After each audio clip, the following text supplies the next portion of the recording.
it seemed like Logan wouldn't know who it was. It's looking more and more like Logan Paul and Paul Heyman's vision to me. He made John Cena tap like a little bitch. Ring. I think that was all he needed to do. He was the longest intercontinental champion for 666 days, which is the mark It of the was just, beast. it was pure villain. I loved it. Ammo windbreaker that Cody Rhodes has been coming out with, and then today they showed off that CM Punk one. I said, "Damn, man, I got to get some new jackets for the winter." Uso's still coming out to Jay's Yeah. music. I thought I that see was them changing the narrative, man. I Internet's thought comparing him to Justin Timberlake that all there over. may be more than one masked man. I And absolutely love this match, even if the internet does not.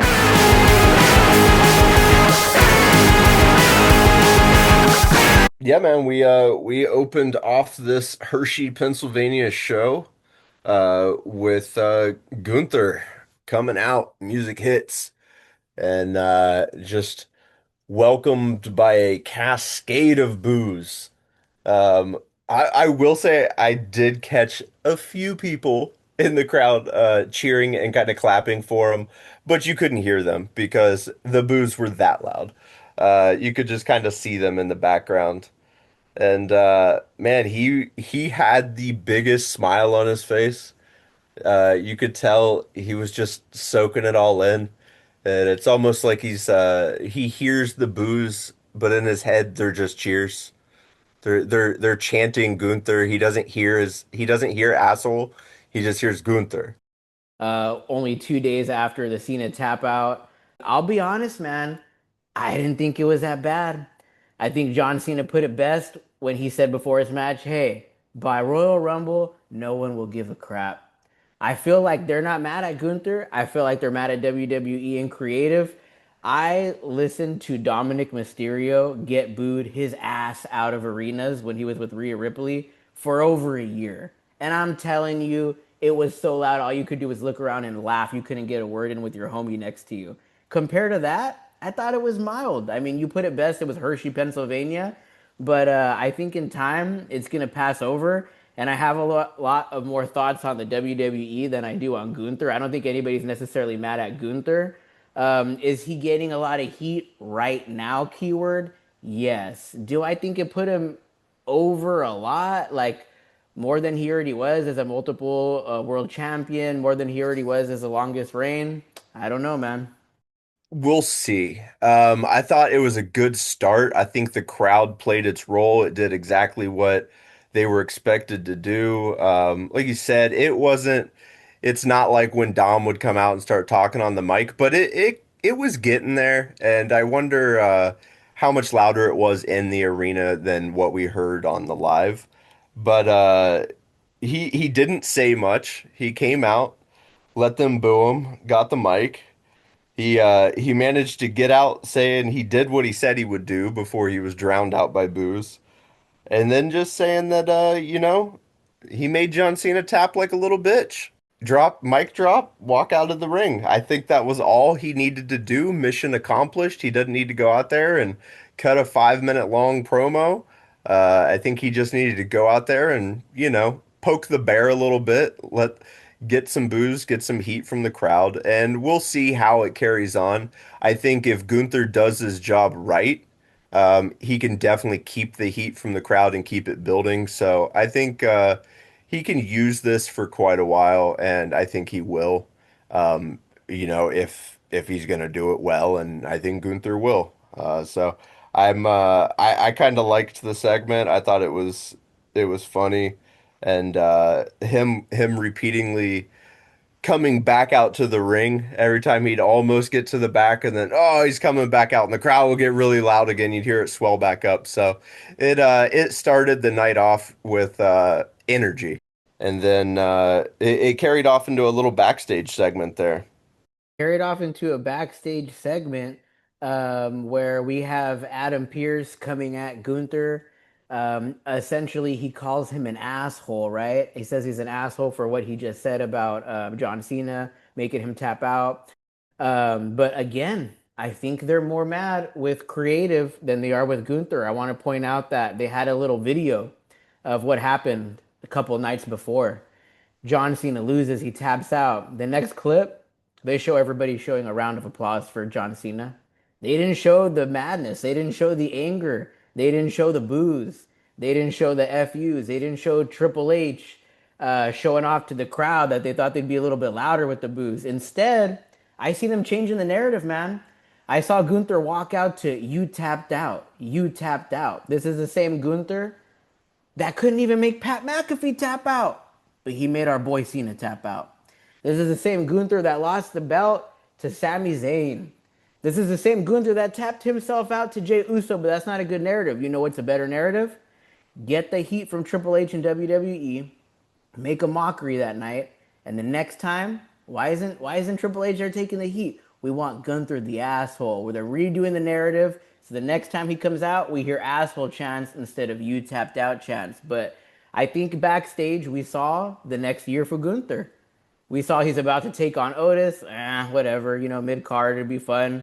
Then he's gonna go to R-Truth. My boy, it hurts my heart to see, but he already said it best. He's on his last contract. Most of us think he only came back because of Cena, so I think it makes sense he gets fed to Gunther.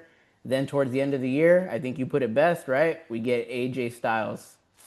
The walk out to the car, the AJ Styles not really saying a word, just kind of telling him, nudging on him to go, to get out of here.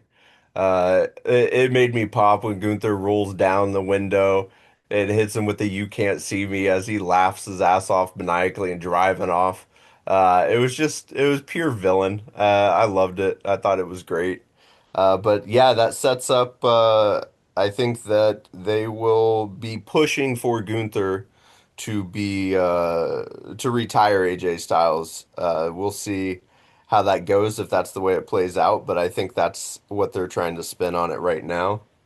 Um, I do want to call out, man, the "you tapped out" chants. I don't think they really matter anymore, man. Like we heard them. We'll see if they continue. I don't think they're going to continue for very long. I think that people will forget. I think they will move on from it. Uh, it's not going to get under his skin. So we'll see. I want to give everybody just a little something to think about while everybody's mad. We can't be too mad. In the world, there are forces. There are forces of good and evil. And I just want to point out, it's plain and simple to me at least, what happened here. He was the longest intercontinental champion for 666 days, which is the mark of the beast. And who sold their soul to The Rock and ultimately the devil earlier this year? John Cena. Ever since John Cena sold his soul, nothing has been going right for him, right? In my opinion, after John Cena sold his soul, that's why he lost to all those F5s with Brock Lesnar. That's why he got his ass kicked. Old man Cena got his ass beat by Dominic Mysterio at Survivor Series War Games. He had nothing left. After that ass whooping, he gave up the belt. He had nothing left. It was a foregone conclusion, like Gunther said. He was going to get the dub after that. But I don't know. That's my take. Other than that, I wanted to say I thought it was funny. Adam Pearce kicked him out when he was clearly already walking out. And I thought that overall, fun segment. And I think we're able to see Demon Gunther for who he is. That's a that's a pretty hot take there, man. I uh I hadn't heard that one yet. So should we move on to the next segment with the tag teams coming up? The Usos back together versus the New Day. Usos still coming out to Jay's music. I thought that was interesting. I don't know, it just crowd service for the bigger pop, just more popular song, or I don't know. Maybe they're just not going to be together for that long, but I did think that was interesting. They weren't coming out to their music. For sure, my take, they won't be together too long. That's what I'm hoping for. That's best case scenario here. No matter what, let's give respect where respect's due. Two of the most important tag teams of the modern era. Easily top, I don't know, 5 to 10, depending on who you are, rivalries, right, in WWE. And also one of the greatest feuds that we've had, right? On one hand, seeing two legendary teams was great. However, on the other hand, as somebody who's seen a lot of the product, I've seen this a lot of times, right? Nothing feels new with it. It felt exciting. It felt fun to see, but it didn't feel new. Storyline opportunities in my book, there's only one great opportunity here, and that's why we have the same music. Um, the New Days matter right now. The Usos are coming on top. Quickly, I hope that the Usos take these belts off of the tag team champions. They do that so AJ Styles is freed up for his solo run. They get the belt because this feud's amazing and we're bringing it back. And immediately, I want the Usos to lose these belts to the New Day, and that be the catalyst for Jay turning heel. That's what I'm looking forward to. If it doesn't happen, then I may be disappointed if we just stay with a bunch of tag teams with Jay Uso's song and it goes nowhere. Those are my thoughts. Yeah, man, I would agree with that. I enjoyed the match again. I would give the match a thumbs up. I had fun with it. I think it was really obvious, like watching the match, and they played into it. The fact that they do know each other so well. Commentary was even putting that over, saying that they could probably swap and have Jimmy and Kofi together and Austin and Jay, and they would still be able to hit all their moves because they know each other so well. They've wrestled each other so many times over the years. But it was a fun match. It was a good first match of the night, start of the night. I think I was kind of low-key hoping the New Day would win the match, but that was for the Jay crash out, and it's just not time.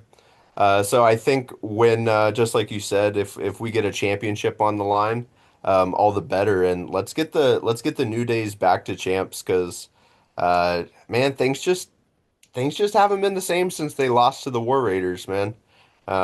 And lost those belts. They've kind of taken a backstage quite literally this year. There was a lot of on commercial segments and little backstage segments, but really not much momentum for them in the ring. So I'm hoping we see some good stuff with New Day this year, and I love them as heels, but it would be I'm just taking whatever they give me. It didn't feel like a burial. It felt like it was intentional, you know what I mean? To set up something bigger later on.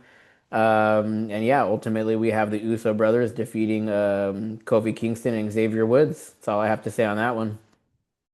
That leads us into them announcing a show for the January 5th show, announcing a championship match between the Kabuki Warriors and Rio. Uh, and we see a little bit later on in the show with Io and Rhea coming out, getting jumped by Asuka. Asuka, of course, hitting Rhea in the face with the mist and blinding her. Io taking that elbow from Kyrie for Rhea, just jumping out there and taking it to the back. I think it's really, and I think we see this kind of a lot this week in general. I think we're going to see it on SmackDown too on Friday. Is we're winding the clock back now. It looks like we're finally picking up all the storylines that kind of just got dropped and left on the wayside. Um, uh, them squashing LA Knight with the Vision and kind of uh, bringing that all back into our minds a little bit again.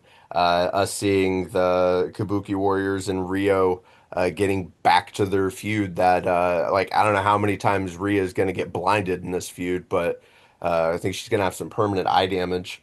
But Yeah. it's been fun, and I'd rather them pick it back up and finish that story than just letting it go and thinking we're all going to forget about it.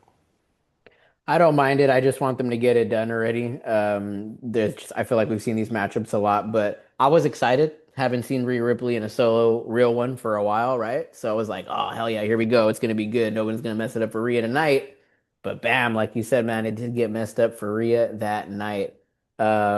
She sprays her. It was chaos. Match never happens. A lot of times I got to tell myself, man, calm down with your bitter ass. Just enjoy the wrestling. This time they took away the wrestling from me. So. It was a fun little storyline, but obviously we're going to get him again, like you said. What was the matchup for January 5th? It's just going to be the Kabuki Warriors versus Rhea for the tag team titles. In case we keep forgetting, the Kabuki Warriors are the tag team champs currently. They just aren't fighting any tag team matches, but we finally got one on the books, so that'll be exciting. I'm not mad at it, but let's finish up this feud. Yeah, man, let's just put a bow on it, and I hope no matter how it ends that they keep the Kabuki Warriors looking strong. I think they need them in the kind of heel space for the tag teams. and they do a great job with it. So, yeah, with that being said, we had a backstage segment with the Vision, kind of starting off this little run of storylines with the Vision through the night. We had backstage with Logan and Paul Heyman. He kind of offhandedly mentioned something about the Masked Man, and it seemed like Logan would know who it was. I got that Um, for sure. Braun Braun wanting to take out Punk, he seemed pretty focused on that, just saying like if he's here, we need to take him out tonight. And Paul trying to talk him down, saying, if you take him out tonight, you're not even going to get a championship match because he's not going to be there. So Paul Heyman coming in with some wisdom. And it seemed like Braun kind of listened. And Logan was very persistent trying to get Braun to help him with Ray tonight. Uh, and that leads us, we can kind of just talk about that match. For sure. But I think before we do, we had CM Punk coming out for a promo a little bit later. And he cut a good one on Braun, I felt like. It was probably my favorite Punk promo of the year.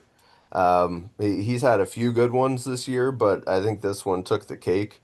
Immediately coming out with a dope new jacket, man. I think they're trying to push the new merch. I didn't see it in the shop yet, but I liked the design on that thing.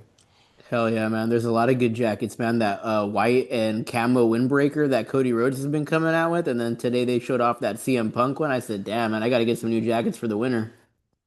Oh yeah, man. I think they're planning on it. They better get that jacket up in the shop though. Christmas is like in a week. I don't think anybody's getting that thing for Christmas at this point.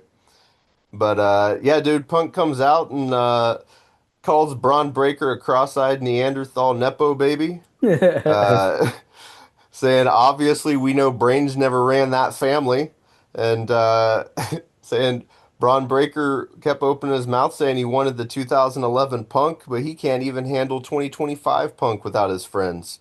He's always got Bronson Reed out there helping him. Braun Breaker's gonna have to do this one on his own, I think, and I think that's where we're gonna see where that goes. But he did say, speaking of dimes, he's got to keep his wife's name out of his mouth. Because if he doesn't, he's going to rip out his eyes and piss on his single digit IQ brain. He had so many good one-liners in this fucking promo, man. Repeatedly calling Braun Brawny. I hope that one sticks. Get the Brawny guys out there, and Punk just repeatedly calling out Braun's dumb father and dumber brother Scott. Getting the Steiner brothers in there. And I'm glad they're leaning into the Steiner math thing. I think there was a little joke with that in the backstage segment earlier too. But really, let's get Braun out there like full blown with the Steiner stuff. I think it's hilarious. What'd you think of the promo? Hey man, I think that Breaker's been getting pretty personal here the last few weeks.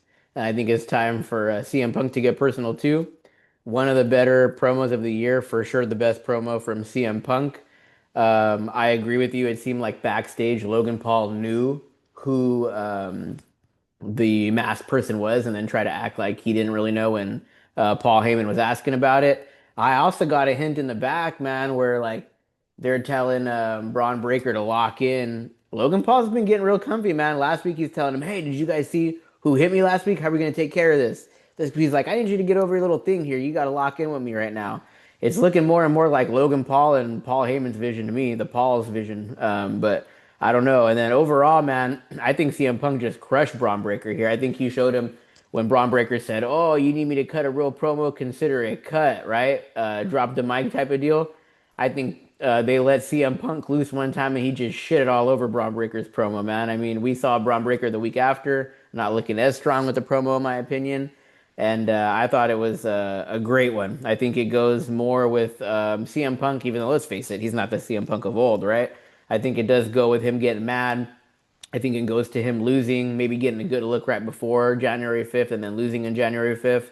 And I'm still going to hold my prediction that then he goes on to be a badass and win over at Elimination Chamber in Chicago. But definitely enjoyed this. Yeah, man. And you know what? maybe he still has that belt. Maybe Braun doesn't win it, or he does, and he gets a rematch at Elimination Chamber. Rather than winning Elimination Chamber to get a shot at the belt, I think he should just call his rematch and have a championship match at Elimination Chamber. It changes back. He could have that thing for WrestleMania. So either way, I agree. I don't think our prediction is going to change too much. But I mean, we could talk about how that all led into the Rey Mysterio Logan Paul match at the end of the night. Hell yeah, let's get into it. Say that closed off the night pretty well. But I enjoyed the match. Um, we've obviously seen Rey and Logan a few times now. For some reason, Rey can just never get one over on Logan. They've been playing that story a few times.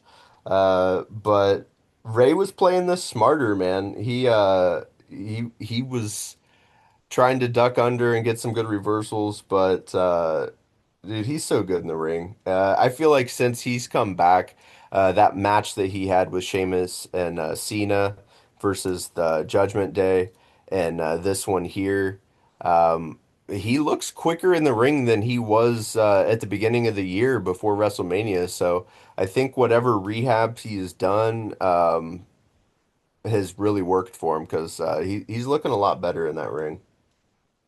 I absolutely love this match, even if the internet does not. I know we've seen Rey Mysterio and Logan Paul before, and people hate on it, but I loved it. They're two of my favorite current wrestlers, new and old. So call me biased. It is what it is. Logan ultimately defeats Rey. But yeah, I love it. And I feel like Rey Mysterio's on top right now, man. His boy's number one out here with the IC belt. He's had a hell of a year.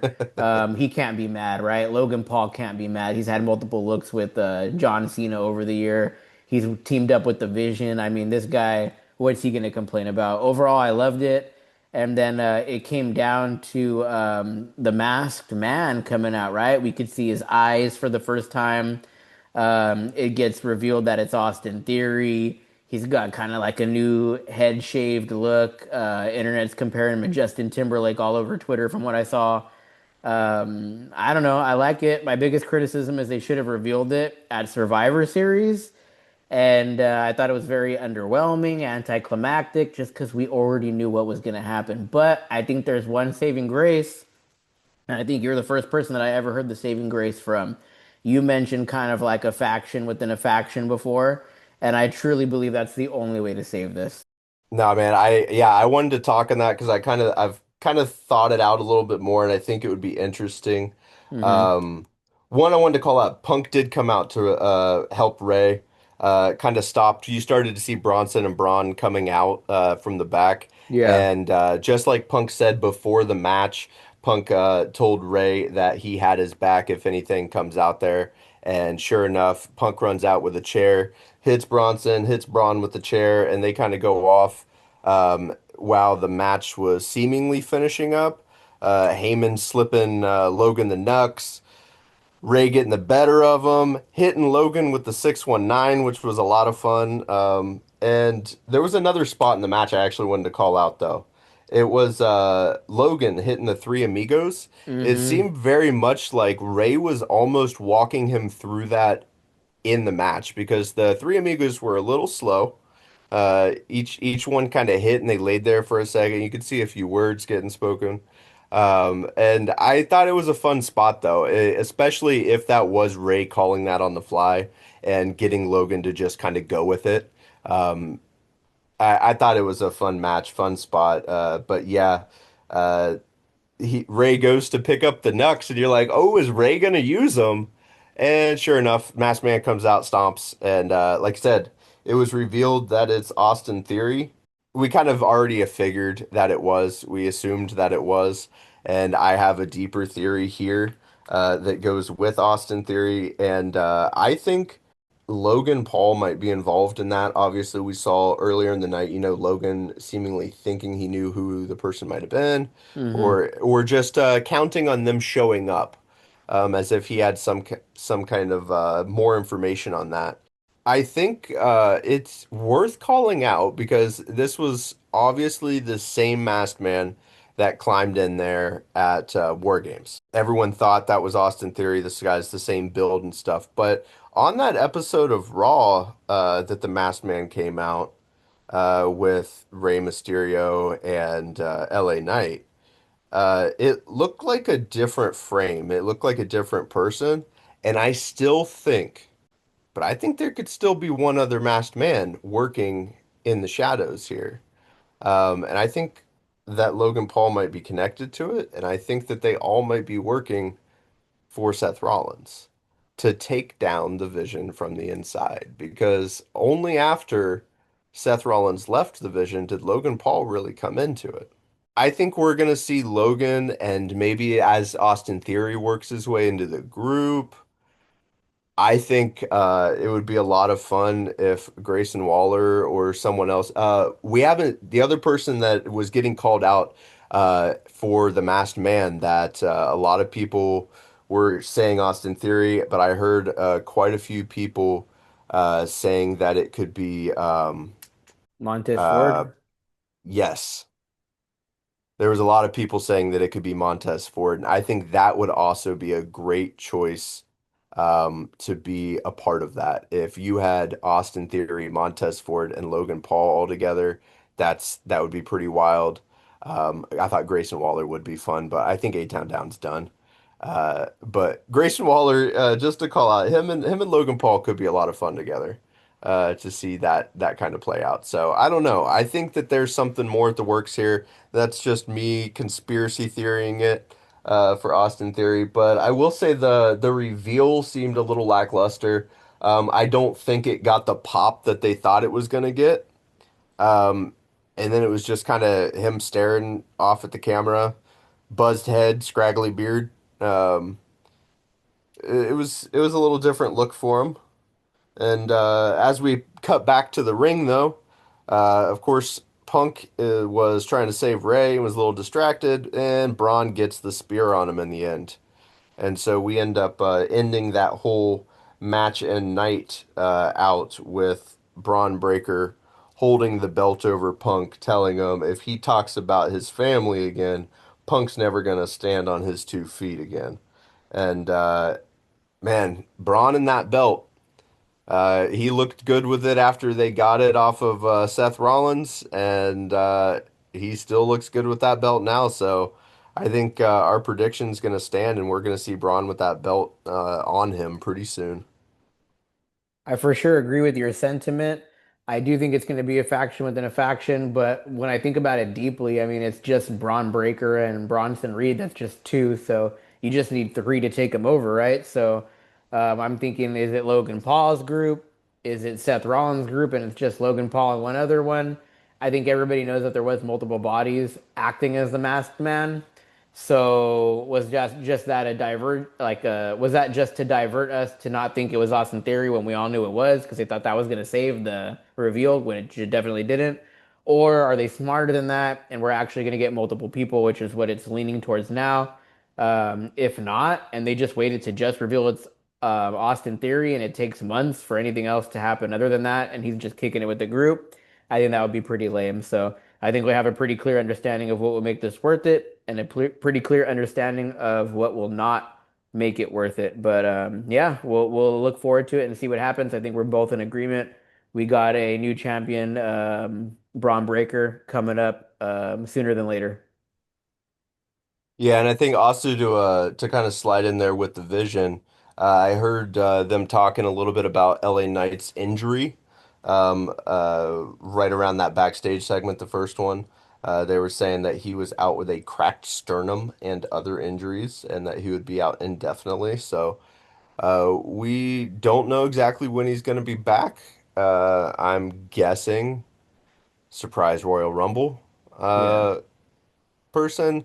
We'll Hmm. see. And I'm sure whenever he does come back, that pop's going to be big. And we've gone down the LA Night train, but I got my fingers crossed, and I'm hoping for good things for him this next year. But with that being said, we had a women's Intercontinental Championship match tonight. We had Maxine Dupree defending her title against Ivy Nile.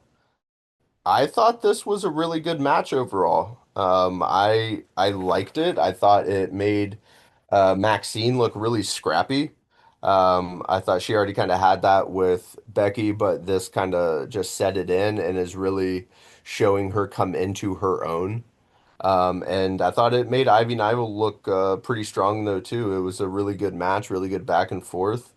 But right off the bat, man, I think Maxine needs new music. I think she needs to come out to her own music as a champion, rather than coming out to Alpha Academy music.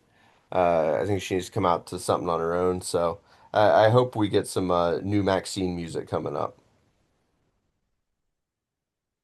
I will agree with you. Maxine needs some new music. I think she needs to separate completely from the Alpha Academy. She's more of like a hard ass now, more scrappier now. It's a different look. They both got their own storylines going on, and I do not think that they need each other. Ultimately, Maxine does retain via tap out submission, which was pretty cool, an actual positive tap out for once. Anyway, man, my thoughts on the match. I thought Ivy looked kind of dope, man. I knew she was gonna lose, but I like the American superhero vibe. She had a great looking outfit. It stood out to me, and I see positive things coming for her. It was the first real time I get to see Maxine with the match since she wins this belt. Kind of bummed out Natalia wasn't there, but I'm pretty sure it's just like a clearly slow burning storyline until she eventually comes, which I think they could move on a little faster. But hey, it is what it is. Match itself, solid wrestling. She did look a little bit scrappier. But I think she needs to look more aggressive, right? I think they need to show that more like trained by Natalia vibe, whether she's not smiling as much or whether she's like, yelling at the people in I between, like just something a little bit more edgy. But I'm not mad at it. I liked it. I love it when she gets that like crazy ass look in her eye, man. I like specifically call it out because it's cool. It's when she kind of hulks out. I think she's got to like warm up to it. And I want to see her get more aggressive, just like you're saying, and kind of get that craziness out earlier. Like let's see that aggression and that energy like right off the bat. I think we did see that with Becky in that last match. You know, she got off to a hot start, and I think we need to see that more often out of Maxine. But all in all, man, I did want to call it. There was this like head scissor reversal thing that she did where she popped up and then like pulled her down, pulled Ivy down, and I thought that was really cool. It was a new move I hadn't really seen someone do, and caught my eye. But yeah, dude, I thought the submission at the finish was really good. She just was locked in on that ankle. Ivy would push her out, she'd just get right back into it. I think she had like four different times where she just kept going back in for that ankle. And you know, I thought it did have the feel of Gunther just kept going for that choke on John Cena, but in a much more positive way, and we were cheering for it rather than booing it. And but yeah, dude, she was like a dog on a bone with that ankle, and it paid off, and she ended up tapping out Ivy Nile, which I think is something she should be proud of because she didn't just pin her, she didn't just win, she tapped her out. I think that counts for a lot for her and sets her up for the next feud that we should be seeing for Maxine.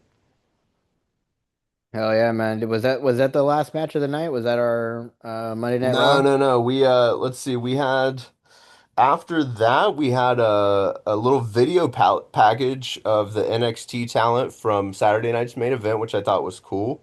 And then we had a backstage with Pierce and Javon Evans. And I thought that was awesome seeing Javon on the show. It's like I'm getting used to seeing him on the main roster, man. I think they should just move his ass up. We're seeing him on SmackDown, we're seeing him on Raw, we saw him on the PLEs. I see him on NXT. I was like, I'm seeing Javon Evans every day of the week, it seems like. But they had a little backstage there, and El Grande walks up with Rio and Bravo, and they are calling their shot with Pierce, and so we're getting a match next Monday.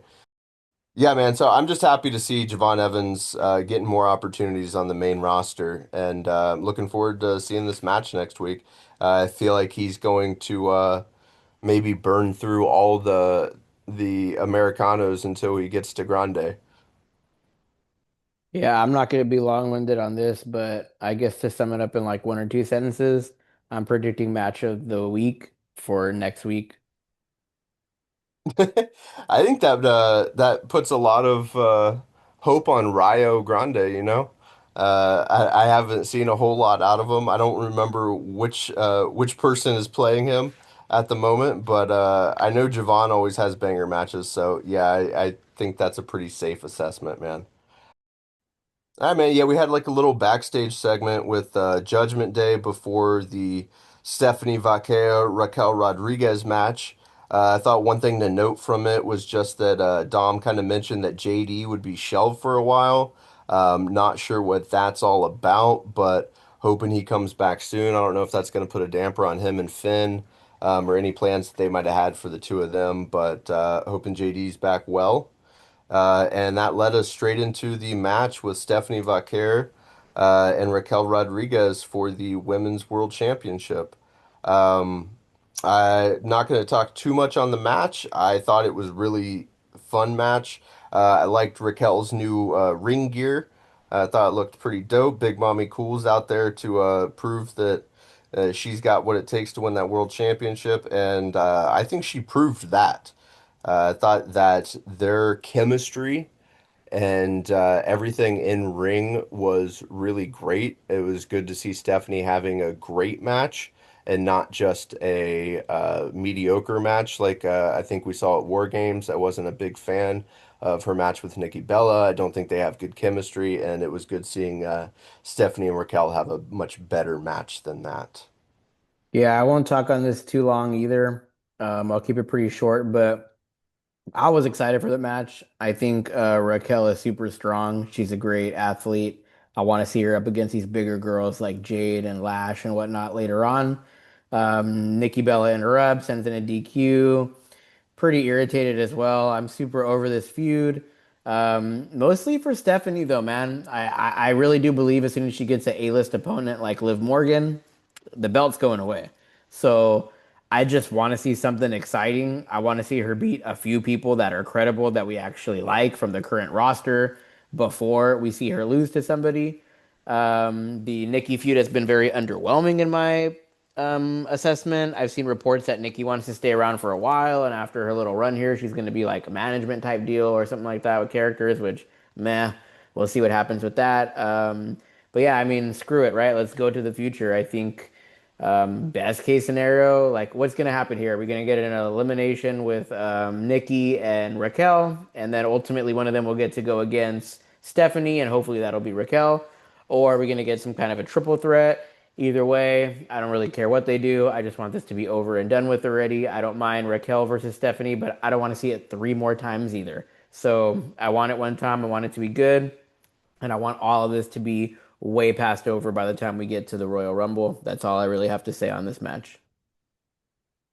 Yeah, man, I would agree. I was not happy with the Nikki run out. I think it took a great match. Probably would have maybe been my match of the night. I don't know. The others were pretty good, but I think it had potential to be. And it just kind of ruined it for me. Not even like, and not even the good kind, I would say. Like Nikki didn't get heat from me. I wasn't necessarily pissed off at Nikki Bella. I'm not mad at her character. I just don't care about her. Um, I don't, it doesn't make me really feel anything other than annoyance, I guess. Like I think it sucks for Stephanie. I think we should be getting a lot more out of her. And I don't get why Nikki thinks that she just gets to keep having matches. She hasn't beat anybody like since she's been back, man. I mean, she came back at Royal Rumble. They had the Battle Royale at Evolution, and she really didn't do much in either of those, I don't feel like. She beat Chelsea Green and then nothing. She really didn't do anything else after that. She lost to Becky Lynch, she lost to Asuka, she lost to Roxanne Perez. She lost I'm gonna say Judgment Day, Raquel and Roxanne beat her and Stephanie. and then she lost to Stephanie at Survivor Series. So it's like, where does she get off thinking she just gets another opportunity? It's like, just keep stacking up L's, and if you get enough of them, you get to cash in your card and like get another title shot. Like, I don't know what's going on with that. Yeah, you know why? Because Triple H said so. And if you don't like it, you can stop watching the product. No, but no, I feel you, bro. I don't give a crap. It's whatever. I think that Nikki Bella is some people's cup of tea. Obviously, she has her Bella army, she's got her fans, she's got her viewers, and as long as those people are enjoying the show and vocal, I guess it doesn't really matter what the fuck we want or what we like because there's a vocal group there that is positive for it. But obviously, it doesn't fucking matter about LA Knight. So let's keep going. Yeah. Last We thing I want to say on this topic. Last thing I want to say on this yeah, topic, how dare they disrespect Chelsea Green like that, making her the only one that loses to Nikki Bella. That's disrespectful to our champion. Double champ. I think that's some shit, man. I think that is some shit. But of course, Chelsea is always one to play ball. She's here ultimately to just collect a paycheck. She doesn't care what she does as long as she's getting some likes. Yeah, And man. I love Chelsea Green, man. So I want to see more for Chelsea Green. I want to see her come out of left field and like beat Jade Cargill after they feed her all the mid card first. Like let's build Jake Cargo up so Chelsea Green can beat her. It'll never happen, but I can imagine. I can fantasize. Hell yeah, I man. think that was pretty much the end of the show. We talked about Ray and Logan. There was a little backstage with Bailey congratulating Maxine on her win. And she was kind of feeling down because she lost to Sol Ruca. Um, but Lively knows how to, fire her up. She's just like, y'all, it's just one loss, all it takes to, get Bailey off track. Like, calls her an idiot, and you know how Bailey loves being called an idiot. So she shoves Lively back and says, "You're the idiot, idiot." And walks Yeah, off, and I didn't think too much of it, but I guess we got the match set up for next week with her and Roxanne. we got the max, and I think it just shows that like Lyra knows how to use this to her advantage. She's not so taken aback by Bailey being crazy. Now she's like starting to figure out how Bailey is crazy so that she can fire Bailey up. I thought that was really the only call out there. Is it kind of adds to their tag team dynamic a little bit. But that was really it, man. After the show. We had Braun holding up the belt at the end, and that was how the credits rolled out.